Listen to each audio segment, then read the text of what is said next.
Je vais quand même un peu vous donner d'une manière globale la situation générale de la zone de santé de Saramabila, mais aussi peut-être c'est un peu de vous poser aussi certaines difficultés. Dans la province du Maniema, la zone de santé de Saramabila fait partie des zones de santé à haut risque pour ce qui concerne par exemple la maladie à virus Ebola, parce que nous sommes en contact permanent avec les zones de santé qui sont déjà touchées dans d'autres provinces. Un autre problème, c'est la résurgence des maladies à prévention vaccinale. Nous avons les cas de rougeole qui apparaissent dans la zone.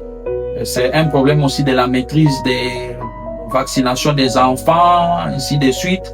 Jusqu'à l'heure actuelle, la zone est sans partenaire. Et lorsqu'il n'y a pas un appui, un partenaire qui vient, c'est pourquoi, même maintenant, là, il y a déjà les cas de rougeole qui commencent un peu à apparaître par-ci, par-là.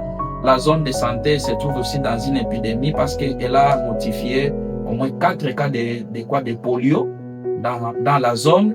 Et maintenant, même, nous sommes en train de faire quand même une riposte. La prise en charge était un peu gratuite ou bien réduite.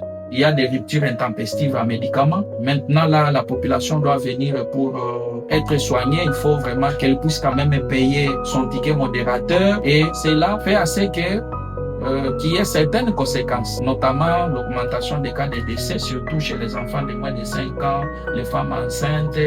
Mais aussi, nous avons une autre difficulté, c'est dans le domaine roche. Pour le problème de l'eau, le taux de la population qui accède à l'eau potable, elle est évaluée à 38% dans la zone. Donc, parce que les conséquences, c'est qu'il y a aussi une augmentation des taux de maladies d'origine hydrique.